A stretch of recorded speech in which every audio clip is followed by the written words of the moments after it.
Hello दोस्तों, B studies में आपका स्वागत है।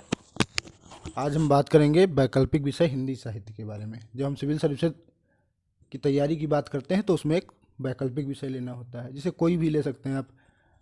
जैसे हिंदी से हिंदी मीडियम से हैं तो आप इतिहास ले सकते हैं, भूगोल ले सकते हैं, अर्थशास्त्र ले सकते हैं। लेकिन अगर देखा जाए तो भूगोल इतिहास में इतने अच्छे नंबर नहीं आते हैं, या आते भी हैं तो उसके लिए बहुत ज़्यादा मेहनत करनी पड़ती है। हिंदी साहित्य एक ऐसा विषय है। हिंदी साहित्य क्या, अगर कोई भी लिटरेचर का सब्जेक्ट, आप इंग्लिश लिटरेचर ले लीजिए, संस्कृत लिटरेचर ले लीजिए, डोंगरी, गुजराती, तमिल लिटरेचर, जो भी लिटरेचर लेंगे, अगर आप उसमें अच्छे हैं, पढ़ रहे हैं, तो आपके अच्छे नंबर आ जाएंगे। ठीक। प्रत्येक वैकल्पिक विषय में दो प्रश्न पत्र होते हैं, प्रश्न पत्र एक, प्रश्न पत्र दो। हिंदी साहित्य की बात करें तो प्रश्न पत्र एक, प्रश्न पत्र दो, दोनों 250 250 नंबर के होते हैं। तो कुल योग हो गया उसका 500। ठीक। और अब प्रत्येक प्रश्न पत्र दो भागों में बटा होता है, खंड का, खंड खा। ठीक। तो हम आज इसकी विषय वस्तु के बारे में बात करेंगे कि इसमें क्या क्या है, हमें क्या क्या पढ़ना है और कैसे पढ़ना है। ठीक। तो आज हम इसके विषय वस्तु के बारे में बात करने जा रहे हैं। पहले पहले प्रश्न पत्र को देखते हैं और उसके खंड का को देखते हैं। पहले प्रश्न पत्र में है हिंदी भाषा और नागरी लिपि का इतिहास। ये टॉपिक है, इसके अंदर बहुत सारे सब टॉपिक हैं, उनको देखते हैं। जैसे हिंदी भाषा जो आजकल हम बोलते हैं, ये जो हम इस समय बोल रहे हैं, ये हिंदी भाषा है। ये अच्छा, भाषा परिवर्तनशील है, भाषा एक दिन में तो बन नहीं जाती है। उसके लिए बहुत सारे, वो धीरे धीरे भाषा परिवर्तित होती रहती है, नए नए शब्द जुड़ते रहते हैं। भाई आज कोई शब्द आपने बनाया, जैसे आपने कोई ध्वन्यात्मक शब्द चिल्लपो बना लिया, चिल्लपो भाषा में आ गया। ठीक। धीरे धीरे वो चलने लगा, समझे। तो भाषा का भाग हो गया, फिर व्याकरणिक भाषा का भाग हो गया, मानक भाषा में आ गया, समझे। तो भाई पहले कौन सी भाषा बोली जाती थी? संस्कृत बोली जाती थी। भाई आर्य लोग आए कहाँ से? मध्य एशिया से, जहाँ से भी आए। भाई मैक्स मूलर ने बताया है कि जो आर्य आए वो मध्य भारत से आए। ठीक। मध्य एशिया से, मध्य भारत से नहीं, सॉरी। वो आए, यहाँ पे बसे। ठीक। उसका आर्यावर्त नाम रखा, फिर इधर गंगा यमुना की तरफ बढ़े। ठीक। उन्होंने वो, भाई संस्कृत बोलते थे। उनके पास दो प्रकार की संस्कृत थी, एक वैदिक संस्कृत। ठीक। वैदिक संस्कृत बड़ी क्लिष्ट होती थी, उसको समझने के लिए समझना बड़ा कठिन होता था। और एक लौकिक संस्कृत होती थी, तुम नाम किम, मम नाम कपिल, समझे। जैसे अब इसमें समस्या क्या थी? भाई हर कोई व्यक्ति संस्कृत नहीं बोल सकता। भाई जो यहाँ के लोकल लोग रहते थे, जो भी रहते होंगे, जैसे सिंधु घाटी सभ्यता थी, वो लोग संस्कृत नहीं जानते थे। ठीक। वो जो भी भाषा, वो उनकी भाषा तुमने पढ़ी होगी, चित्रात्मक थी। ठीक। उसको क्या बोलते हैं? चित्रात्मक बोलते हैं। ठीक। अंग्रेजी में कुछ कहते हैं, समय नहीं ध्यान है। फिर जैसे मान लीजिए संस्कृत बोलना है, तो संस्कृत के लिए आपको क्या चाहिए? लकार चाहिए, विभक्ति चाहिए, वचन चाहिए, समझे। अब मान लो चोर चोरी कर रहा है, तुम सोच रहे हो कि मैं चोर लगाऊं, चोरम लगाऊं, चोरे लगाऊं, चोरस से लगाऊं, समझे। तो उसके लिए सोचना पड़ेगा, या कहने का मतलब ये नहीं, प्रैक्टिस में आ जाता है। लेकिन अगर साधारण आदमी कोई सोचता है तो उसको विभक्ति वचन ध्यान रखना पड़ेगा। ठीक। तो धीरे धीरे संस्कृत ने अपने स्वरूप को बदला। जब स्वरूप बदला तो कैसी हुई? धीरे धीरे जो उसके विभक्ति थे वो क्या बन गए? परसर्ग में बदल गए। परसर्ग समझते हैं कि जैसे राम को जाने दो, तो को क्या है? परसर्ग, परसर्ग है। ठीक। अच्छा, इस को की जगह संस्कृत में विभक्ति प्रयोग होती थी। ठीक। तो विभक्ति को याद करना पड़ता था। और जैसे को है, के लिए है, या पहाड़ से पत्थर गिरता है, तो जो से परसर्ग है वो प्रैक्टिस में आ जाता है, धीरे धीरे हमारी भाषा का अंग बन जाता है। तो वैसे करके संस्कृत से धीरे धीरे हिंदी बनी। उसकी बहुत सारी चरण आए, बहुत सारे चरण आए उसके। ठीक। तो सबसे पहले आपने सुना होगा, बुद्ध भगवान ने पाली में अपने आख्यान दिए। ठीक। पाली में त्रिपिटक लिखा, उन्होंने लिखा नहीं, मतलब उसको संकलित किया गया। ठीक। तब सबसे पहले संस्कृत से या बनी, या पाली बनी। ठीक। प्राकृत बनी, अपभ्रंश बनी, फिर अवहट्ट बनी, फिर पुरानी हिंदी बनी। ठीक। पुरानी हिंदी, और फिर धीरे धीरे खड़ी बोली हिंदी जो खुसरो ने लिखी, ठीक। एक पान सॉरी कैसे है वो, एक पान वाला गुनी ने एह गुण की ना, हाँ, हरियर पिंजरे में दे दीना, ठीक। डारा हरा निकाला लाल, देखो जादूगर का कमाल। ये क्या पहेली है खुसरो की, इसमें देखो खड़ी बोली है। खड़ी बोली और कब लिखी गई थी, खुसरो के ज़माने में लिखी गई थी, आज से करीब कितने साल पहले, 700-800 साल पहले। तब हिंदी नहीं थी, लेकिन खुसरो की सबसे अमीर खुसरो की सबसे बड़ी उपलब्धि यही मानी जाती है कि उन्होंने खड़ी बोली का प्रयोग करना शुरू किया। उनके पढ़ेंगे सुखने पढ़ेंगे, मुकरियाँ पढ़ेंगे, तो उसमें खड़ी बोली हिंदी आती है, ठीक। एक थाल मोती से भरा, सबके सिर औंधा धरा, मोती उसमें एक न गिरे, ठीक। ऐसे करके आसमान वाली जो पहेली है वो।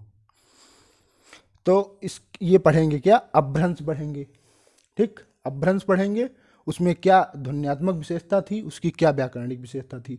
अच्छा, हर समय सारे अक्षर नहीं थे, ये बाद में बहुत सारे अक्षर आए हैं, ठीक। जैसे कुछ आगत ध्वनियाँ हैं बाद में ले ली गई, ठीक। ये सारी ध्वनियाँ बाद में आई, तो ऐसे करके धीरे धीरे बनी। तो अपभ्रंश पढ़ेंगे, ठीक। ये हो गई अपभ्रंश। फिर अवहट्ट पढ़ेंगे, प्रारंभिक हिंदी जो पुरानी हिंदी शुरू में जैसे चंद्रवरदाई ने लिखा है पृथ्वीराज आसो, तो उसमें धीरे धीरे हिंदी करके अवहट्ट से धीरे धीरे हिंदी पे हम लोग आने लगे थे, ठीक। फिर मध्यकाल में सूरदास को पढ़ा होगा, ठीक। सूरदास कौन भाषा प्रयोग किया, किस भाषा का प्रयोग किया सूरदास जी ने, ब्रजभाषा का प्रयोग किया, ठीक। फिर अवधी भाषा, अवधी भाषा तुलसीदास की रामचरितमानस किस भाषा में है, अवधी है, ठीक। फिर जो सूफी काव्य है पढ़ा होगा आपने, पद्मावत मलिक मोहम्मद जैसी जी का, वो भी अवधी में है। अच्छा, तुलसीदास की अवधी हो, उनकी अवधी जो है मलिक मोहम्मद जैसी की, उसमें अंतर है, ठीक। मलिक मोहम्मद जैसी की ठेठ अवधी है, ठीक। और जो तुलसीदास की अवधी है वो कैसी अवधी है, वो है आपकी खड़ी संस्कृत निष्ठ अवधी, ठीक। जैसे तुलसीदास की रामचरितमानस पढ़ेंगे तो उसमें बहुत सारे संस्कृत के शब्द आएंगे, ठीक। फिर जैसे आदिकाल में पढ़ेंगे सिद्ध साहित्य, ठीक। सिद्ध साहित्य, फिर नाथ साहित्य। नाथ साहित्य समझते हैं, गोरखनाथ वाला साहित्य, ठीक। नाथ साहित्य जो हठ योग पर विश्वास करता है, हठ योग समझते हैं कि नहीं, तपस्या करते हैं कि कुंडलिनी 6 चक्र होते हैं, ठीक। कुंडलिनी धीरे धीरे ऊपर आती है, फिर शून्य चक्र पे आ जाती है, आज्ञा चक्र पे आ जाती है, ठीक। तो उससे सिद्धि की प्राप्त होती है, ठीक। वही उससे संबंधित धार्मिक साहित्य लिखा गया, ठीक। फिर खुसरो आ गए, खुसरो साहित्य। संत साहित्य में कबीरदास जी का साहित्य आएगा, ठीक। हेरत हे सखी रहा कबीर हिराए, बूंद समानी समझ में शोकत हेरी जाए। फिर दक्षिणी हिंदी और उसका प्रारंभिक स्वरूप। फिर 19वीं शताब्दी में खड़ी बोली, जब 19वीं शताब्दी भारतेंद्र हरिश्चंद्र जी आए 1850 के बाद, फिर धीरे धीरे करके जो मामला गद्य से पहले भाई लिखा जाता था, क्या लिखा जाता था, गद्य लिखा जाता था, सॉरी पद्य लिखा जाता था, कविताएं लिखी जाती थी, उपन्यास कहानी लिखी नहीं जाती थी, कम लिखी जाती थी। क्यों, क्योंकि प्रिंटिंग प्रेस था नहीं, ठीक। तो उसको हस्तलिखित होती थी, हस्तलिखित को क्या कहते हैं, पांडुलिपि, ठीक। पांडुलिपि होती थी, तो उसको संरक्षित करना थोड़ा सा मुश्किल होता था, तो ज़्यादातर पद्य में होती थी, कविताएं होती थी, ठीक। महाकाव्य होते थे। लेकिन धीरे धीरे मामला गद्य पे शिफ्ट हुआ, ठीक। नाटक लिखे जाने लगे, उपन्यास कहानी, ठीक। उसमें भारतेंद्र हरिश्चंद्र जी का बहुत बड़ा योगदान रहा। 1850 के बाद गद्य पे मामला आ गया, ठीक। फिर हिंदी भाषा और नागरी लिपि का मानवीकरण, हिंदी भाषा इसका मानवीकरण हुआ, ठीक। नागरी लिपि जानते हैं, लिपि के जैसे जो हम लिखते हैं, जैसे ये का है, तो ये किस लिपि का का है, उसको बोलते हैं लिपि, ठीक। कि जो ध्वनि है वो कैसे व्यक्त की जाएगी उसको लिपि कहते हैं। अच्छा, हिंदी के पास अपनी लिपि नहीं है, हिंदी ने लिपि कहाँ से ली, संस्कृत से। संस्कृत की कौन सी है लिपि, देवनागरी लिपि, आपने खूब पढ़ा है। अगली स्लाइड पे चलते हैं। अच्छा, स्वतंत्रता आंदोलन के दौरान राष्ट्रभाषा के रूप में हिंदी का विकास। भाई स्वतंत्रता आंदोलन जब अंग्रेजों का शासन था तो उसके खिलाफ धीरे धीरे आवाज़ उठी। तो नेता जो जो लोग लीडर थे, जैसे महात्मा गांधी थे, गोपाल कृष्ण गोखले, बाल गंगाधर तिलक, ठीक, वो सब लोग, जैसे गांधी जी गुजराती व्यक्ति थे, लेकिन वो हमारे यहाँ उत्तर अगर आए यहाँ अपने यहाँ तो वो हिंदी में बात करेंगे, क्योंकि लोग हिंदी समझते, गुजराती नहीं समझते। तो उन्होंने गुजरात के व्यक्ति होते हुए उन्होंने हिंदी में बात की, ठीक। क्यों? क्योंकि हिंदी भाषा जो है सबको जोड़ने वाली थी, ज़्यादा लोग हिंदी बोलते थे, ठीक। तो धीरे धीरे करके जो स्वतंत्रता आंदोलन के दौरान जो कम्युनिकेशन की भाषा हिंदी उभर के आई, ठीक। और अगर मान लीजिए नहीं, अगर दक्षिण भारत का है तो अंग्रेजी है ही। फिर भारतीय संघ की राजभाषा के रूप में हिंदी का विकास 1947 में भारत आज़ाद हुआ। उसके बाद भाई कौन सी भाषा राजभाषा होगी, ठीक, कौन सी भाषा राष्ट्रभाषा होगी? अपनी कोई राष्ट्रभाषा नहीं है। जैसे अगर आप पढ़ेंगे अनुच्छेद 243 भारतीय संविधान का, तो उसमें बहुत सारे प्रावधान हिंदी भाषा के लिए हैं, ठीक। ये सारा धीरे धीरे करके इसका विकास हुआ। अगला टॉपिक पढ़ेंगे हिंदी भाषा का वैज्ञानिक और तकनीकी विकास। वैज्ञानिक तकनीकी विकास सीधे ये है कि मान लीजिए कंप्यूटर में है तो ये हिंदी भाषा मैंने टाइप करके लिखी है, वॉइस रिकॉर्डिंग की है, ठीक। यही है तकनीकी अनुप्रयोग। क्या इसमें हम आगे बढ़ पाए हैं, या बढ़ पाए हैं तो किस स्तर तक बढ़ पाए हैं, ठीक। इसमें अभी और क्या सुधार की आवश्यकता है और इसकी उपलब्धियां क्या हैं, ये सब हम पढ़ेंगे इस टॉपिक में। हिंदी की प्रमुख बोलियां। अच्छा, जब अपभ्रंश बना तो अपभ्रंश बहुत प्रकार के थे, ठीक। तो उनसे अलग अलग बोलियां निकली। जैसे हम लोग अपने क्षेत्र में अवधी बोली जाती है, अभी थोड़ा सा पूर्व में चले जाएंगे तो भोजपुरी आ जाएगी, और पूर्व में चले जाएंगे तो मगही आ जाएगी, दक्षिण की तरफ चले जाएंगे बुंदेली आ जाएगी। मध्य प्रदेश और थोड़ा सा ये क्षेत्र जो है मध्य प्रदेश का उत्तरी भाग, उत्तर प्रदेश का दक्षिणी भाग, दक्षिणी पश्चिमी भाग, इसमें बुंदेली बोली जाती है, ठीक। अभी कन्नौज की तरफ कन्नौजी बोली जाएगी। उत्तराखंड में चले जाएंगे कुमायूनी है, गढ़वाली है, ठीक। पंजाब में पंजाबी है, ठीक। ये सारी बहुत सारी बोलियां हैं, क्षेत्रीय बोलियां, ये अलग अलग अपभ्रंश से निकली। इनके बारे में हम पढ़ेंगे कि इनकी क्या क्या विशेषताएं हैं, कैसी किस चीज़ के जगह पर हम कौन सी उसकी मानक भाषा से तुलना करेंगे कि हिंदी में हम ये कहते हैं और बुंदेली में ये कहते हैं, ठीक। तो उसकी तुलना करेंगे। तो ये हो गई बोलियां ऐसा बहुत सारी। फिर नागरी लिपि की प्रमुख विशेषताएं। जो नागरी लिपि है उसमें कौन कौन सी विशेषताएं हैं, ठीक। जैसे नागरी लिपि है तो अगर मान लीजिए जैसे मान लीजिए इंग्लिश हम लोग पढ़ते हैं, ठीक। तो उसमें स्पेलिंग का बहुत बड़ा मामला बहुत बड़ा होता है, ठीक, कि हमको पर्टिकुलर स्पेलिंग याद करनी पड़ेगी, उसको ध्यान रखना पड़ेगा। लेकिन अगर हिंदी आपने एक बार सीख ली तो आपको लिखने में, उच्चारण करने में गड़बड़ नहीं होगा, कोई कठिनाई नहीं होगी और गलती कम होगी। बस केवल कुछ लोग इस वाले सा में, ये जो सा है, एक ये सा है, ये सा है, समझे, ये तालब्बी सा है, इसमें थोड़ा सा गड़बड़ करते हैं लोग उसके उच्चारण में और लेखन में, ठीक। जैसे मान लो आपको संतोष लिखना है तो थोड़ा सा कन्फ्यूजन रहेगी कैसे संतोष लिखें, कौन कहाँ पर कौन सा सा लगाएं, ठीक। एक आधी दिक्कतें हैं। मानक हिंदी की व्याकरणिक संरचना, ये पढ़ेंगे, समझे।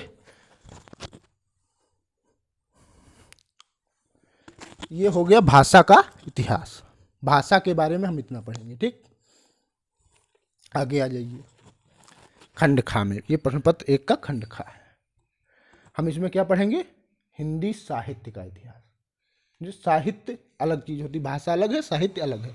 जो लिखा जाता है उसको बोलते हैं साहित्य, ठीक।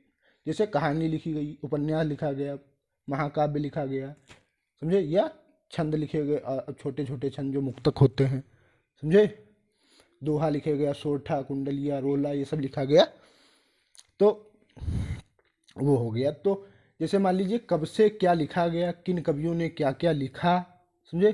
जैसे आदिकाल में क्या विशेषताएं थी, उनके काव्य का आधार क्या था, कि जैसे जो लिखते थे उस किस आधार पर लिखते थे, धर्म का आधार था, या राजा की प्रशंसा करते थे, या वीर काव्य करते थे, समझे, या कहानी लिखते थे, कहानी नुमा, ठीक, वो सब सबसे पहले हिंदी साहित्य की प्रासंगिकता। जो हिंदी साहित्य है, जो काव्य लिखा जाता है, आख्यान लिखे जाते हैं, एडिटोरियल लिखे जाते हैं, वो कहानी उपन्यास, उनकी क्या प्रासंगिकता है। प्रासंगिकता का मतलब सीधे कि उनका मतलब उपयोगिता क्या है, उसकी जीवन में हमारे उपयोगिता क्या है, या समाज में उसकी क्या उपयोगिता है, ये ठीक। फिर कब से हिंदी साहित्य लिखा जाना शुरू हुआ, जैसे आपने खूब रामचंद्र शुक्ल जी के बारे में खूब पढ़ा होगा, समझे, कि उन्होंने हिंदी साहित्य का इतिहास पुस्तक लिखी और उसको इतने चरणों में विभक्त किया भाई। फिर बहुत सारे कवियों का परिचय, उनकी रचनाएं, उनकी विशेषताएं, उनके काव्य का आधार, उनके साहित्य का आधार, ये सब बताया, ठीक। फिर मिश्र बंधुओं का नाम सुना होगा, समझे, उन्होंने धीरे धीरे करके इसके साहित्य को बहुत सारे भागों में विभाजित किया और धीरे धीरे उस पर रिसर्च करना शुरू किया, उसका इतिहास लिखा, ठीक। और काव्य की समीक्षा की। काव्य की समीक्षा करने का क्या मतलब है कि उसके गुण दोष निकाले कि इनमें क्या गुण है, ठीक। ये प्रोपोगेटिव है कि नहीं। प्रोपोगेटिव का मतलब कि समाज को नई दृष्टि दे रहे हैं कि परंपरागत ढांचे पे ले जा रहे हैं, ठीक। ये इसको बोलते हैं समीक्षा।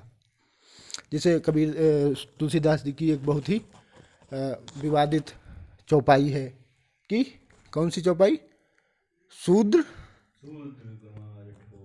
गंवार ढोल पसनारी सकल ताड़ना के अधिकारी। अब इस चौपाई पे लोग उनकी समीक्षा करते हैं कि तुलसीदास इसमें कहना क्या चाहते थे, ठीक। लोग अपने अपने अनुसार अलग अलग व्याख्या देते हैं। आजकल के पंडित लोग क्या व्याख्या देते हैं, जो कथा सुनाने वाले होते हैं वो क्या व्याख्या देते हैं कि ताड़ना का मतलब उन पे दृष्टि रखना। भाई दृष्टि भी क्यों रखें, हैं? नारी बेवकूफ़ है क्या? नारी के पास भी तो उतनी ही बुद्धि है। तो वो अलग अलग अपना मतलब निकालते हैं। फिर हिंदी साहित्य के इतिहास की चार काल आपने खूब पढ़े होंगे। आदिकाल,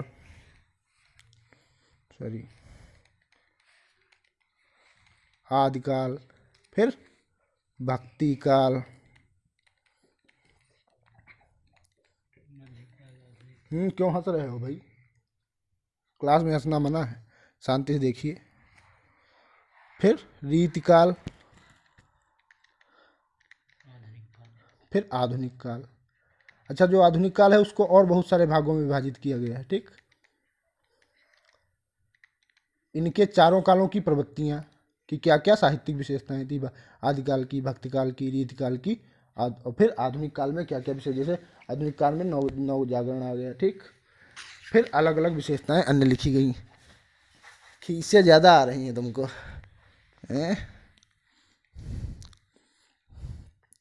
भाई इन चारों कालों की प्रवृत्तियां हो गई। फिर सबसे पहले आदिकाल में सिद्ध साहित्य पढ़े, सिद्ध साहित्य, फिर नाथ साहित्य, रासो साहित्य चंद्रबरदाई पृथ्वीराज रासो, ठीक।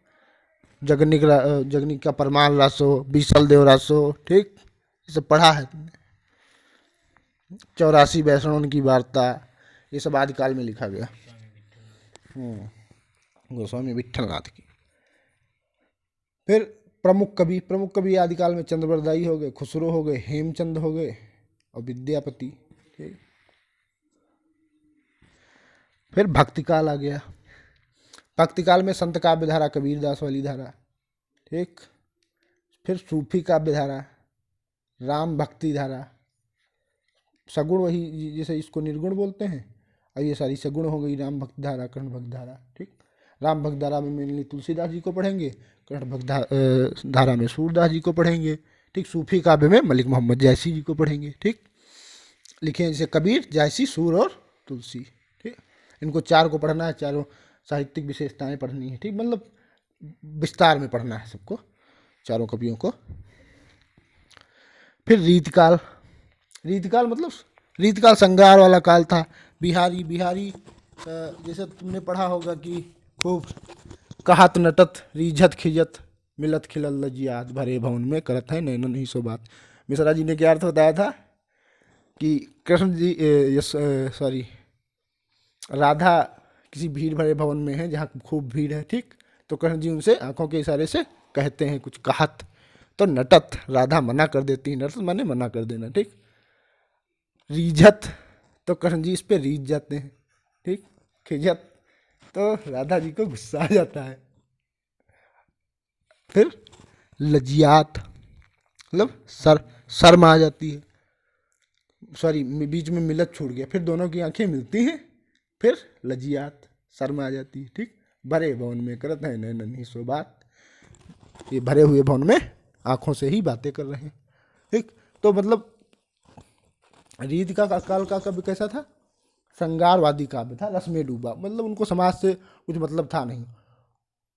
जैसे तुमको एक छोटा सा दोहा सुनाते हैं, पता नहीं मुझको याद है कि नहीं, इस समय नहीं याद आ रहा है, फिर बताएंगे। फिर उसी में रीति काव्य, रीतिबद्ध काव्य, रीति मुक्त काव्य। रीति जैसे लक्षण ग्रंथों का आपने सुना होगा कि लक्षण ग्रंथ लिखे गए, ठीक। लक्षण ग्रंथ क्या है, जैसे मान लीजिए काव्य होता है, तो उसी काव्य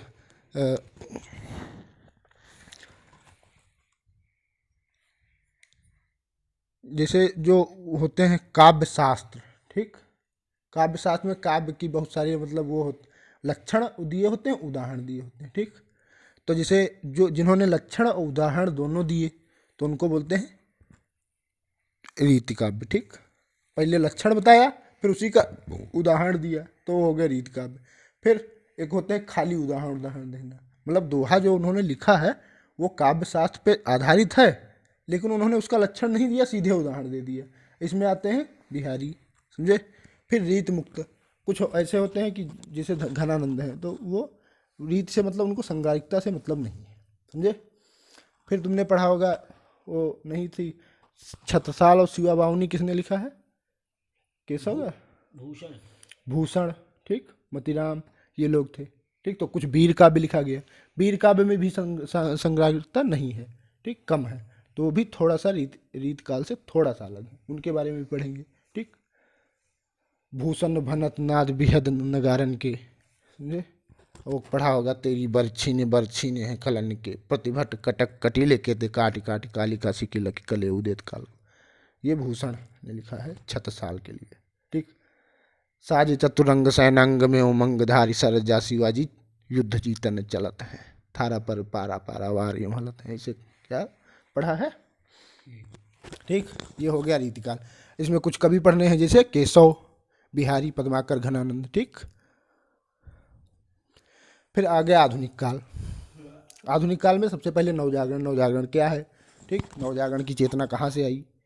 फिर गद्य का विकास, भाई धीरे धीरे पद्य हटा, गद्य आया, ठीक। फिर भारतेंदु मंडल, भारतेंदु देखो, भारतेंदु जो थे वो बहुत ही धनी आदमी थे, उनके पिताजी बहुत धनी थे। भारतेंदु कुछ कमाते वाते नहीं थे, जितना था सब साहित्य के लिए खर्च कर दिया। जैसे भारतेंदु जी ने नाटक लिखा, क्या किया, तुमको रुपए दिए, ठीक, कहा कि नाटक करो, ठीक, और अगर रुपए कम पड़े जाओ कुछ बेच लो, समझे। तो ऐसे करके बहुत सारे कवियों का एक मंडल बनाया, ठीक। उसमें पंडित प्रताप नारायण मिश्र, ठीक, और भारतेंदु हरिश्चंद्र खुद, और एक आधे और, ठीक। 5-6 लोग ये सारे थे, और इनका मंडल था। तो ये लोग साहित्य में इनका बहुत बड़ा योगदान रहा। सब मिल के भारतेंदु की लीडरशिप में काव्य करते थे, ठीक। भारतेंदु हरिश्चंद्र अगुवाई करते थे, समझे। तो मतलब साहित्य के लिए भारतेंदु हरिश्चंद्र ने बहुत ज़्यादा रुपया अपना बर्बाद किया। तो मतलब भारतेंदु हरिश्चंद्र जी का योगदान बहुत ज़्यादा है। 35 साल ही भारतेंदु हरिश्चंद्र जीवित रहे, 1850 से 1885 तक, ठीक। और 35 साल में ही 17 नाटक लिख के गए हैं, कुछ उसमें मौलिक मतलब जो उनके खुद के हैं, कुछ अनुदित जिनका अनुवाद किया है, ठीक। और बहुत सारे काव्य खूब पढ़े होंगे, प्रेम माधुरी, प्रेम फुलवारी, प्रेम आंसू वर्णन, ठीक, ये सारे लिख के, जैसे लाइन खूब याद होगी, प्यारे तिहारे निहारे बिना आँखियाँ दुखियाँ नहीं मानती हैं, बालकर्ण भट्ट उसी काल के थे, ठीक। फिर आधुनिक हिंदी कविता की मुख्य प्रवृत्तियाँ, उनकी प्रवृत्तियाँ पढ़ेंगे, ठीक। फिर उसके बाद जैसे आधुनिक काल को और बहुत सारे भागों में डिवाइड किया गया, तो पहले सबसे पहले भारतेंदु युग, ठीक। फिर भारतेंदु 1850 से 1885, फिर द्विवेदी युग, ठीक, 1900 से 1918 तक, ठीक। फिर आ गया छायावाद, महादेवी वर्मा जयशंकर प्रसाद वाला, ठीक, वो 1918 से 1936 तक, ठीक। फिर प्रगतिवाद आ गया। प्रगतिवाद समझते हैं कि नहीं? प्रगतिवाद कम्युनिस्ट विचारधारा, समझे, जिसमें जो मार्क्सवाद को,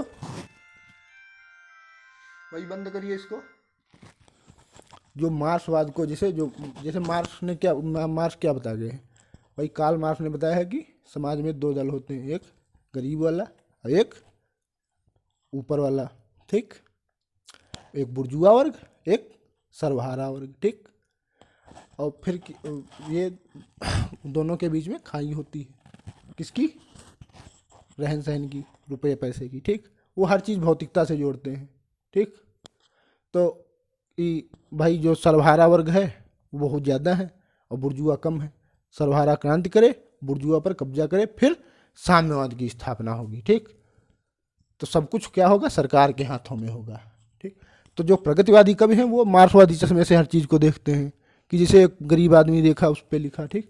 मतलब उनके उसमें जैसे माधुर्य नहीं पाएंगे, कि उसमें कोई चमत्कार नहीं पाएंगे, सीधे लिखेंगे कि एक बूढ़ा चला, ये किया, वो किया, वहाँ गया, वहाँ भिक्षा मांगी, ठीक, उसका पेट ऐसा था, उसकी हड्डियाँ दिख रही थी, ऐसे करके काव्य, मतलब सीधे लिखेंगे। जैसे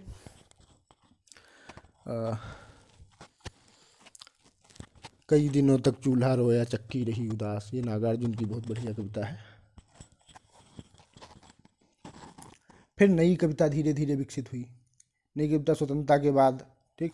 फिर उसके बाद प्रगतिवाद के बाद प्रयोगवाद आया, ठीक, 1943 से आगे, ठीक। फिर नई कविता, नवगीत, समकालीन कविता, समकालीन कविता का मतलब जो इस समय कविताएं की जाती हैं। फिर जनवादी कविता, ये सारी कविताएं पढ़ेंगे। प्रमुख कवियों को पढ़ेंगे, मैथिली शरण गुप्त, उनकी भारत भारती पढ़ना ही है, ठीक। जयशंकर प्रसाद पढ़ेंगे, कामायनी पढ़ना है, ठीक। निराला पढ़ेंगे, राम की शक्ति पूजा पढ़ेंगे इनकी। महादेवी वर्मा छायावादी कवि हैं, जानते ही हो। फिर दिनकर पढ़ेंगे, अज्ञेय, मुक्तिबोध, नागार्जुन, ये सारे प्रमुख कवि हैं, ठीक। कथा साहित्य, थोड़ा सा और उपन्यास, उपन्यास क्या है, उपन्यास कैसे विकसित हुआ। अच्छा देखिए, कुछ चीज़ें होती हैं जो मौलिक होती हैं, मतलब मौलिक नहीं, जो लगातार मतलब सतत होती हैं, जैसे कहानी। तो कहानी जब से मानव सभ्यता है तब से कहानी चली आ रही है भाई, कहानी आज से तो चली नहीं आ रही, कहानी जब से चली आ रही है, जब से भाई मान लीजिए पूरा पाषाण काल में सोचिए, तो उनकी कुछ ना कुछ भाषा रही होगी, वो अपने बच्चों को कहानियाँ सुनाते ही होंगे कि भैया हम एक बार वहाँ गए, ठीक, वहाँ एक शेर मिल गया, फिर शेर ने मुंह फैलाया, पंजे ऊपर किए, समझे, ऐसे करके कुछ ना कुछ कहानी। गीत जब से मानव सभ्यता है तब से गीत तो है ही, ठीक। जैसे माँ अपने बच्चे को सुलाने के लिए लोरी सुनाती ही है, समझे। तो ये कुछ जो होती हैं विधाएं, वो धीरे धीरे विकसित होती हैं, ठीक। जैसे उपन्यास जैसे पहले लिखना पढ़ना तो था नहीं, मतलब कॉपी किताब तो होती नहीं थी, तो कोई बहुत बड़ी कहानी याद नहीं कर पाता था, ठीक। उपन्यास क्या है? जो किसी मतलब जीवन के विभिन्न आयामों को, समाज के विभिन्न आयामों को अपने अंदर समेटे, मतलब एक बहुत बड़ी कहानी, समझे। उसके लिए लेखन होना चाहिए, कागज होना चाहिए, ठीक, और प्रिंटिंग प्रेस होना चाहिए, तब तो आगे बढ़ेगा। भाई तुमने एक लिख लिया, या तो फिर लिख लिख के बांटो, समझे। तो ये जो उपन्यास हैं, डायरी हैं, ठीक, संस्मरण है, ये धीरे धीरे करके विकसित हुई, ये विधाएं बाद में विकसित हुई। तो इनके तो उपन्यास, ठीक, उपन्यास कैसे विकसित हुआ, ठीक, बताएंगे कभी कि उपन्यास कैसे विकसित हुआ, जब आगे लेक्चर बनाएंगे। फिर यथार्थवाद क्या है? एक होता है आदर्शवाद, ठीक, एक होता है यथार्थवाद, ठीक। इन दोनों में अंतर क्या है? आदर्शवाद क्या है, यथार्थवाद क्या है? देखो सीधी बात है कि जैसे जो यथार्थ में होता है, ठीक, जैसे पिक्चरों में क्या होता है कि तुरंत घटना हुई, कुछ हुआ, फिर हीरो के पास शक्ति आ गई, ठीक, हीरो की मम्मी पूजा कर रही हैं कि बचा लीजिए हमारे भैया को, तो उनके प्रतिमा से खूब सारी आवाज़ आई, दुर्गा जी की प्रतिमा से, उसको शक्ति मिल गई, फिर मारा, मर गया, ठीक, विलन मर गया, ठीक। लेकिन यथार्थ ऐसा नहीं होता, ठीक। जैसे आप पढ़ेंगे कहानी, जैसे मैंने कल आपको कहानी सुनाई थी, वो कफन सुनाई थी कहानी, ठीक। तो उसमें जो था वो यथार्थवाद है, उसको बोलते हैं चरम यथार्थवाद, जो एक्चुअली होता है, ठीक, जो होता है, समझे, वही यथार्थ है। कि जैसे मान लीजिए कोई पुलिस वाला है, ठीक, वो अपनी कहानी बता रहा है कि हम एक बार एक घर में दबिश देने गए और वहाँ गए, फिर ये अपने बड़ाइयों के पुल बांधेगा, फिर मैं फटाक से उसके छत पे चढ़ा, फिर उसको खींचते हुए लाया, ठीक। कहानी ऐसे बताएंगे, लेकिन यथार्थ कुछ ऐसा होता है, यथार्थ अलग होता है कि हम डरते डरते गए तो उसके घर के कुत्ता भौंकने लगा, फिर मैं दीवार पे चढ़ रहा था, पैर फिसल गया, गिर गया, ठीक। यथार्थ अलग होता है, यथार्थ दुखदाई होता है, समझे। आदर्श यथार्थवाद में अंतर है, ठीक। आदर्शवाद क्या है कि हम कहानी ले गए, फिर कहानी हैप्पी एंडिंग में हीरो जीत गया, ठीक, और सब कुछ बढ़िया हो गया लास्ट में, ठीक। लेकिन यथार्थ ऐसा नहीं होता है, हर बार लास्ट में अच्छा नहीं होता है, उसको बोलते हैं यथार्थ। आप अभी गोदान पढ़ेंगे, गोदान में होरी है, ठीक। होरी को एक गाय खरीदनी है, उसके ज़िंदगी की एक ही लक्ष्य है कि हमको एक गाय मिल जाए, हमारे द्वारे पे बंधी हो, हम दूध खाएं, गोबर हो, कंडे बने, गोबर से हमारा घर लीपा जाए, ठीक। लेकिन गाय लेता है, गाय को उसका भाई जहर दे देता है, धीरे धीरे करके अपनी समस्याओं के से घिर के होरी मर जाता है, ठीक। ये है जीवन का सच्चा यथार्थ, ठीक। ये आदर्श नहीं भाई। आदर्श क्या होता है कि होरी की लॉटरी लग जाती, होरी खूब अमीर हो जाता, सबका कर्जा चुका देता, सब बढ़िया हो जाता, गोबर की शादी धनिया से हो जाती, बात खत्म हो जाती, समझे। लेकिन ऐसा नहीं होता है। तो आदर्श और यथार्थवाद में अंतर है, ठीक, पहली बात। फिर हिंदी उपन्यासों का उद्भव और विकास कैसे उद्भव हुआ, खूब पढ़ा होगा। पहला उपन्यास किसने लिखा, परीक्षा गुरु लाला श्रीनिवास दास, ठीक। फिर एक अधूरा उपन्यास भारतेंदु हरिश्चंद्र जी ने भी लिखा, लेकिन शायद उसको पूरा नहीं कर पाए। उसका कैसे उद्भव हुआ, कैसे विकास हुआ, ठीक। फिर प्रमुख उपन्यासकार, भाई उपन्यासकारों में उपन्यासकार प्रेमचंद, ठीक, खूब लिख गए हैं, याद करो दो जयशंकर प्रसाद ने इतने उपन्यास नहीं लिखे हैं, एक दो उपन्यास लिखे हैं। कंकाल, तितली, इरावती, ये 3 उपन्यास हैं, लेकिन इतने सफल नहीं हैं, शायद जितना फेमस नहीं है। फिर ज्ञानेंद्र कुमार का एक उपन्यास है सुनीता है 1942 के दशक का उपन्यास। में क्या होता है कि स्वतंत्रता संग्राम लड़ने एक छोरे जाते हैं और किसी के घर में रहते हैं, उसी की औरत से उनको प्रेम हो जाता है, ठीक। यशपाल, आगे यशपाल है, यशपाल मार्क्सवादी लेखक हैं, ठीक। इनका उपन्यास है दिव्या, पढ़ेंगे, ठीक, उसमें दिव्या की कहानी है। फिर रेण सुने होंगे, महिला आंचलिक उपन्यासकार हैं फणीसोना। महिला आंचल बिल्कुल बहुत बढ़िया उपन्यास है, उसको पढ़ेंगे अगर समझ लिया, थोड़ा पूर्वांचली भाषा में है, भोजपुरी मिक्स, ठीक। अगर उसको पढ़ेंगे तो मज़ा आ जाएगा, अगर समझ आ गया। कोई ढंग की मतलब वैसी कहानी नहीं है तारतम्य वाली, ठीक, सब इधर उधर बिखरा है, कोई उसका आप उद्देश्य पता नहीं लगा पाएंगे, क्या उद्देश्य है, मतलब जल्दी नहीं पता लगा पाएंगे अगर पाठक की दृष्टि से पढ़ेंगे, ठीक। मतलब बहुत अच्छी तरीके से उसको, बहुत सफल भी रहा। इनका पहला उपन्यास था, ठीक, भीष्म शाहिनी, तमस पढ़ा होगा उपन्यास, ठीक, भीष्म शाहिनी का है, पहले शायद कोर्स में था, अब नहीं है। फिर हिंदी कहानी का उद्भव और उसका विकास। अच्छा, पहले कहानी कैसी होती थी, पहले आदर्शवादी कहानी, जिनको आख्यायिका बोले जाते, जैसे श्रवण कुमार है, ठीक। श्रवण कुमार अपने माता पिता को कांवर में लेके देशाटन करवा रहे थे, ठीक। फिर पानी भरने गए, दशरथ ने तीर मारा, शब्द वेधी बाण मारा, हिरण को जान के, लेकिन श्रवण कुमार के लग गया, ठीक। ऐसे कहानी चलती थी, ठीक। या और बहुत सारी कहानी, जैसे गुरुजी कहानी सुनाते थे शिशु मंदिर में, कि एक कहानी सुनाई, बाद में इस कहानी से हमें ये शिक्षा मिलती है, ठीक। इसको बोलते हैं आदर्शवादी कहानी या आख्यायिका, लेकिन कहानी अलग होती है। आदर्शवादी जो आधुनिक कहानी होती है वो अलग होती है, ठीक। या तो मनोवैज्ञानिक कहानी होगी, ठीक, आदमी के द्वंद्व पे कहानी लिखी जाएगी, या फिर यथार्थ पे लिखी जाएगी। जैसे प्रेमचंद की कहानी पढ़ेंगे, पूस की रात हो गया, सदगति हो गया, या कौन सी कहानी, नमक का दरोगा अलग कहानी है, नमक का दरोगा थोड़ी सी यथार्थवादी है। जैसे प्रेमचंद की शुरू की कहानी पढ़ेंगे तो वो यथार्थवादी है, ठीक, और लास्ट की कहानी पढ़ेंगे तो चरम यथार्थवाद है, समझे। फिर उसका विकास पढ़ेंगे। प्रमुख कहानीकार में प्रेमचंद बहुत बड़े कहानीकार हैं, 300 कहानियाँ लिख गए हैं, ठीक। मानसरोवर इनका एक संकलन है, बहुत बढ़िया, अगर नेट पे पढ़ना चाहें तो। और इनकी कहानी की एक पुस्तक है भी, उसका नाम है प्रेम मंजूषा। ठीक, इसके संपादक हैं अमृत राय। उनमें 16 कहानियाँ हैं, उनको पढ़ना है। ठीक, प्रसाद प्रसाद भी बहुत बड़े कहानीकार हैं, ज़्यादातर मनोवैज्ञानिक कहानी लिखते हैं। ठीक, मनोवैज्ञानिक कहें या थोड़ा सा अलग लिखते हैं, प्रेमचंद से अलग। ठीक, इनके कहानी के विषय अलग रहते हैं। ठीक, या तो ऐतिहासिक विषय होगा, ठीक, या कोई अन्य विषय होगा। अज्ञेय अज्ञेय मनोवैज्ञानिक कहानी लिखते हैं। अज्ञेय फ्रायड के सिद्धांतों पर चल के मनोविश्लेषणवादी। ठीक, मनोविश्लेषणवादी अभी आगे बताएंगे। फिर कृष्णा सोबती एक कहानीकार हैं, उनकी कहानी भी है एक दुनिया समानांतर में, पढ़ेंगे। ठीक, फिर नाटक और रंगमंच।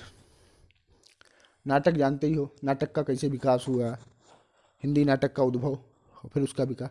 ऐसे कालिदास के नाटक पढ़े होंगे। ठीक, वही परंपरागत रूप से वो नाटक लिखे जाते थे संस्कृत में, धीरे धीरे करके आधुनिक नाटक विकसित हुए। भारतेंदु हरिश्चंद्र जी ने, ठीक, खूब इसके बारे में योगदान दिया। फिर नाटक को कैसे प्रदर्शित किया। अच्छा, नाटक में क्या क्या ध्यान रखना पड़ता है। नाटक में ये बात बहुत ज़रूरी है कि उसको स्टेज पे प्रदर्शित किया जा सकता है कि नहीं, तो वही तत्व डालने हैं जो स्टेज पर दिखाया जा सके। ठीक, अतुल क्या बना रहे हो, उधर हटिए, समझे। तो उसका बहुत बड़ा ध्यान रखना पड़ता है कि रंगमंच की दृष्टि से नाटक अच्छा होना चाहिए। ठीक, कि उसको रंगमंच में प्रदर्शित किया जा सके। इतनी बात समझ में आई। फिर प्रमुख नाटककार पढ़ेंगे, भारतेंदु हरिश्चंद्र का नाटक पढ़ेंगे। ठीक, कौन सा, भारत दुर्दशा। हाँ हाँ, भारत दुर्दशा ना देखी जाए। उसमें क्या है, भारत खुद है, एक आदमी भारत बना होगा, एक मदिरा बना होगा कि मैं भारत, मदिरा कहेगी मैं तुमको बर्बाद करने आई हूँ भारत। ठीक, एक अहंकार होगा। ठीक, दो चार ऐसे दुर्गुण होंगे। भारत रो रहा है बेचारा कि हाँ हमको बर्बाद किए दे रहे हैं ये सब। ठीक, वही नाटक, एक भारत बन के आएगा और दो चार और विलेन रहेंगे ये सब। ठीक, शराब, आलस्य। ठीक, अंधेर नगरी चौपट राजा अलग है, समझे। बच्चा गोवर्धन दास अलग है वो। फिर प्रसाद का स्कंदगुप्त है नाटक। ठीक, ऐतिहासिक नाटक है। ऐतिहासिक नाटक मतलब इतिहास से इसका उत्पन्न लिया गया कि गुप्त काल में स्कंदगुप्त। ठीक, समझे, उनके नाटक। फिर जगदीश चंद्र माथुर है नाटककार। ठीक, राम कुमार वर्मा की एक दीपदान एकांकी खूब पढ़ी होगी। ठीक, मोहन राकेश का नाटक है आषाढ़ का एक दिन। ठीक, कालिदास है, मल्लिका है और विलोम है। मल्लिका कौन है, प्रेयसी है कालिदास की। ठीक, कालिदास कवि है, समझे। कालिदास को भाई बुलावा आ जाता है, चले जाते हैं काशी। महलों का राजहंस ये लहरों के राजहंस है, ये अलग है किसी दूसरे के। मोहन राकेश की है आधे अधूरे नाटक है। ठीक, फिर हिंदी रंगमंच का विकास। रंगमंच मतलब जो स्टेज होती है उसको, फारसी थिएटर का नाम सुने हो। ठीक, फारसी थिएटर एक ज़माने में नशा था। नशा का मतलब भाई स्टेज बनता था, खूब उसमें पर्दे लगे होते थे, फटाफट चेंज होते थे।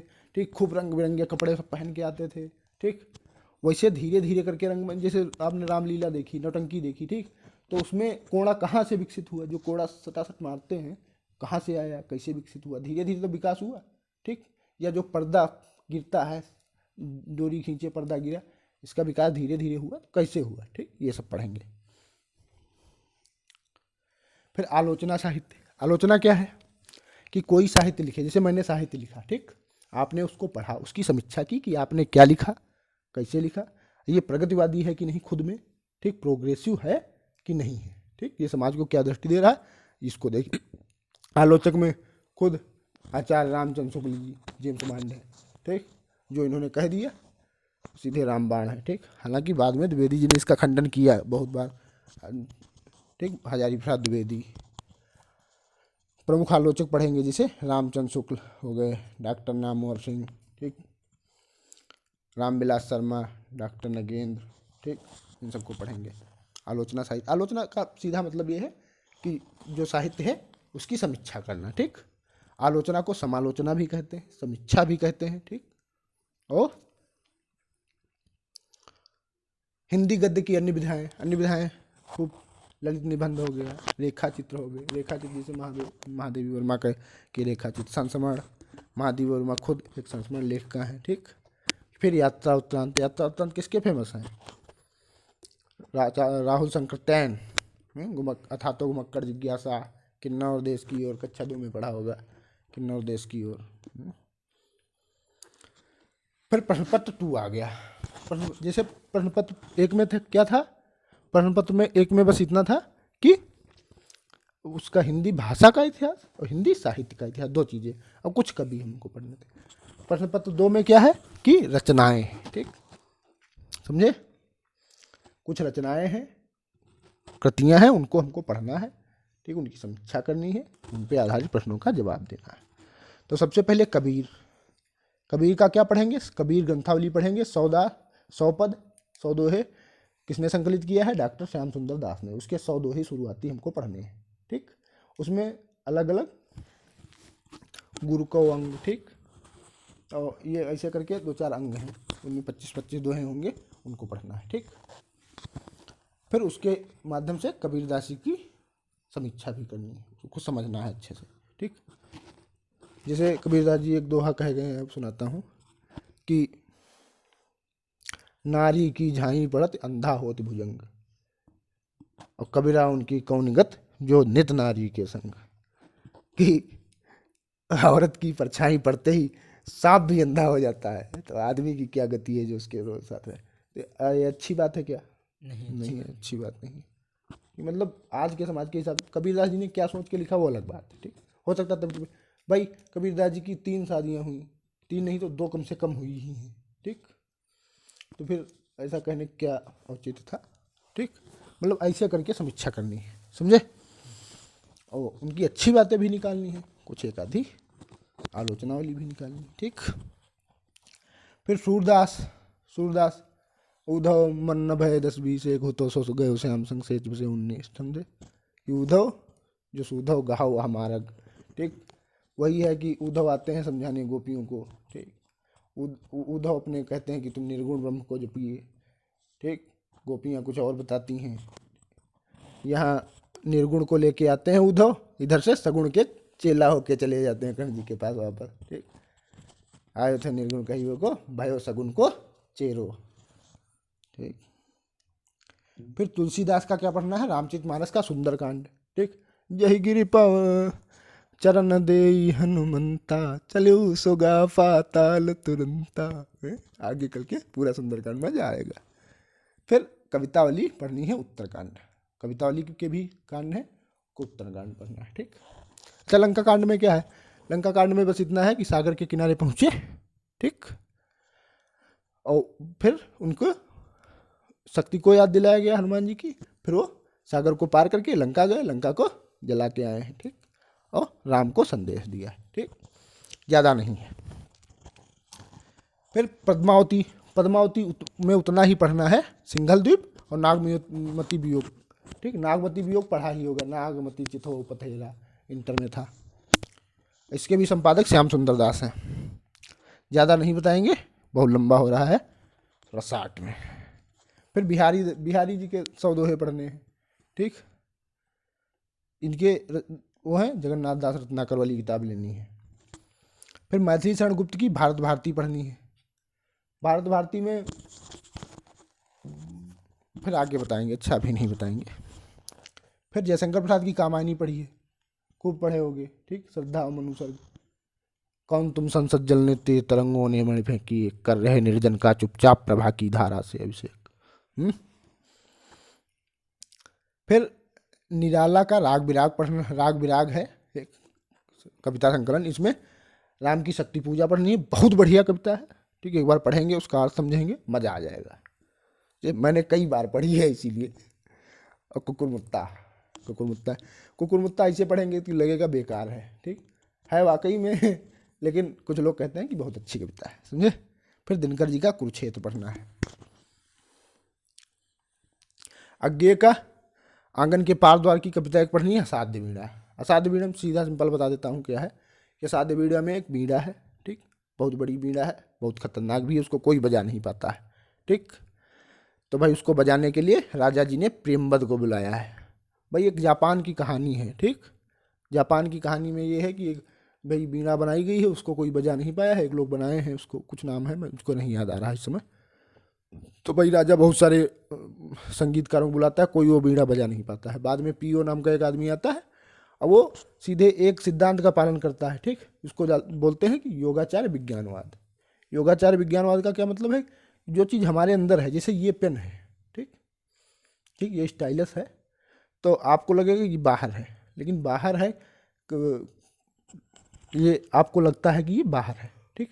लेकिन जब तक हम इसको अंदर अपने नहीं सोचेंगे, ये हमारे दिमाग में है, ठीक। तो उन्होंने वही सिद्धांत लगाया कि जो चीज़ हमारे अंदर बाहर है वो एक्चुअली बाहर नहीं है। उसको जब हम अपने अपने शरीर का अंग मान के या अपने भीतरी चेतना का अंग मान के जब उसकी साधना करेंगे तभी वो चीज़ होगी, ठीक। मतलब बहुत ऐसे बहुत सारे दर्शन में सिद्धांत है, उस सिद्धांत पे है, ठीक। 2-4 सिद्धांत इसमें पालन हुआ है। फिर मुक्तिबोध का ब्रह्म राक्षस है। ब्रह्म राक्षस भी बड़ा कविता है, अच्छी कविता है। फिर नागार्जुन, नागार्जुन की बादल को घिरते देखा है, और अकाल, और उसके बाद अभी सुनाए थे तुमको, ठीक। कई दिनों तक चूल्हा रोया, चक्की रही उदास, ठीक। कई दिनों तक कानी कुतिया बैठी उनके पास, ऐसे करके। फिर हरिजन गाथा है। हरिजन गाथा बहुत बढ़िया कविता है, ठीक, हरिजनों पे लिखी गई है, और उसमें बताया गया कहानी नुमा है। उसमें आपको यथार्थ समझ में आएगा कि हरिजनों का यथार्थ क्या है। ये हो गया प्रश्न पत्र 2 का खंड का।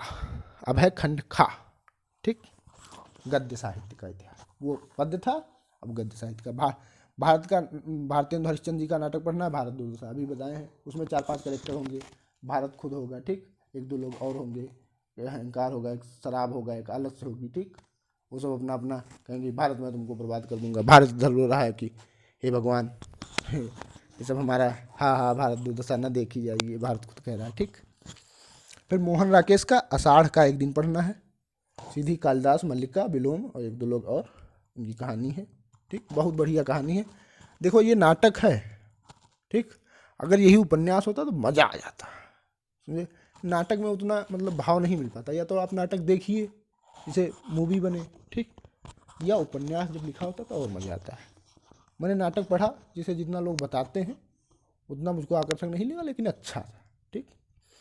लेकिन बच्चों के लिए पढ़ने वाला नहीं है ये, मतलब मेच्योर आदमी हो, दिमाग से मेच्योर, तो अच्छा लगेगा। फिर रामचंद्र शुक्ल का एक निबंध संग्रह है चिंतामणि, ठीक, चिंतामणि एक निबंध संग्रह है। उसमें बहुत सारे टॉपिक हैं कि श्रद्धा क्या है, भक्ति क्या है, ये क्या है, ठीक। तो उसको उसी में 2-3 टॉपिक हैं, कविता क्या है, ठीक, श्रद्धा भक्ति, ठीक, ये 2 चीज़ पढ़नी है। फिर निबंध निलय, निबंध निलय इसके संपादक हैं डॉक्टर सत्येंद्र। इसमें कुछ निबंध पढ़ने हैं, जैसे बालकृष्ण भट्ट हैं, ये सब जितने भी यहाँ पे दिए हुए हैं निबंध पढ़ने हैं। फिर प्रेमचंद का गोदान पढ़ना है। गोदान में होरी हैं, होरी बेचारे गरीब किसान हैं। और फिर परंपरागत हैं, परंपरागत मतलब ये भाई धर्म वाला बड़ा उनको डर है, ठीक, कह रहे पंडित जी की 1 पाई अगर खा लिया तो पेट तोड़ के निकलेगी, हड्डी तोड़ के निकलेगी, पंडित जी का 1 रुपया नहीं खाना, समझे, ऐसे वाला, ठीक। उनके जीवन का एक उद्देश्य है कि हमको एक गाय लेना है, वो हमारे गाय द्वारे पर बंधी हो, ठीक, उससे दूध मिले, ये मिले, वो मिले। लेकिन पूरे उपन्यास में इनकी ये ख्वाहिश पूरी नहीं हो पाई। 1936 में लिखा गया है, यथार्थवादी उपन्यास है।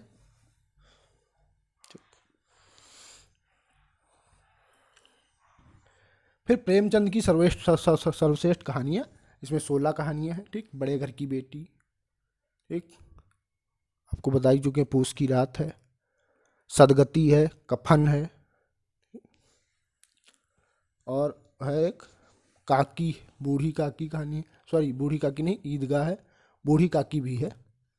ईदगाह कहानी पढ़ी होगी, हामिद वाली, ठीक। 16 कहानियाँ हैं कुल मिला के, ठीक, बढ़िया बढ़िया कहानियाँ हैं, मज़ा आएगा। फिर प्रसाद का एक स्कंदगुप्त नाटक है। स्कंदगुप्त ये नाटक बताया, ऐतिहासिक नाटक है, गुप्त काल से संबंधित है। फिर यशपाल का दिव्या है, दिव्या उपन्यास है, बहुत बढ़िया उपन्यास है। देखो इसकी भाषा जो है उस जमाने की है, उस जमाने की मतलब ये भी ऐतिहासिक उपन्यास है, मतलब ये तब का उपन्यास है जब बौद्ध और ये सब वही पुष्यमित्र शुंग वाला काल, जो मौर्य वंश के बाद, ठीक, जब बौद्ध धर्म का प्रचार प्रसार भी हो चुका था, ठीक, और वो भी था कि ब्राह्मणों का भी प्रभुत्व था, ठीक। मतलब वैसे डायलमा की कहानी है। इसमें एक औरत है दिव्या, महिला है, उसको प्रथुसेन एक दास पुत्र है लेकिन अमीर है, उससे प्रेम हो जाता है, ठीक। उससे शादी भी करना चाहती है, उसके बच्चे की माँ बनने वाली हो जाती है, ठीक। वो इसी कहानी, उसके दुर्दशा की कहानी है। लास्ट में जाके अपना मारिस जो चारवाक होता है उसके साथ ना चली जाती है, ठीक। मतलब दर्शनों का की टकराहट है कि किस किस दर्शन वाले आदमी के पास या पुरुष के पास, ठीक, जाएं। बहुत बढ़िया कहानी है, पढ़ेंगे मज़ा आ जाएगा। जिसे 4-5 पेज पढ़ने में समस्या होती है कि कैसा है, कैसी भाषा है, ठीक, बहुत सारे शब्द नहीं समझ में आएंगे। लेकिन एक बार जैसे मैंने जब पहली बार पढ़ा तो जो शुरू के 20 पन्ने हैं वो मैंने पढ़े 30 दिन में, ठीक। और लास्ट के जितने भी पन्ने हैं एक दिन एक रात में पढ़ा। एक दिन एक रात नहीं, लेकिन एक ही दिन में 24 घंटे में जितना समय मिला मैंने पढ़ा, क्योंकि कहानी फ्लो बन जाता तो अच्छी लगने लगती। और ये मार्क्सवादी है, ठीक, प्रगतिवादी उपन्यास है और महिला पे खासकर लिखा गया है, तो अच्छी बात है, उसको मत छूइए।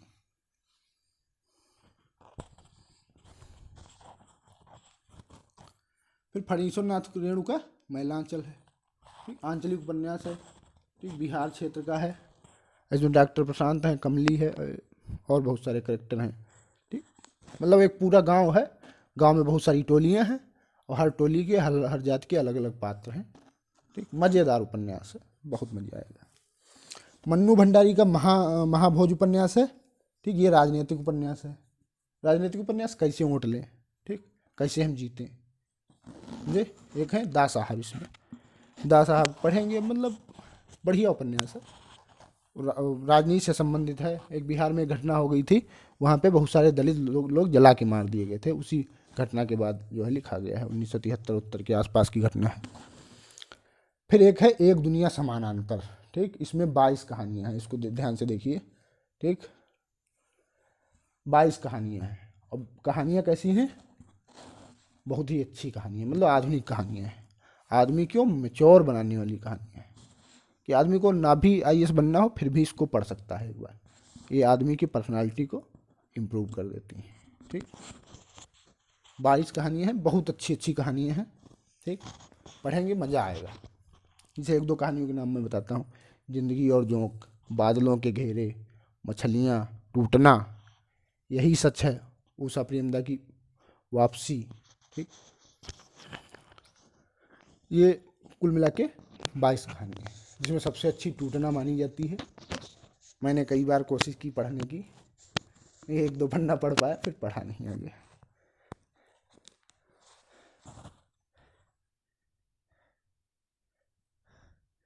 फिर आगे देखते हैं। अब आज का कार्यक्रम यहीं पर ख़त्म होता है। देखने के लिए बहुत बहुत धन्यवाद। अगर चैनल पर नए हैं, आपको लगता है कि वीडियो हमारे लिए हेल्पफुल है, तो उसको लाइक शेयर एंड सब्सक्राइब करें। धन्यवाद।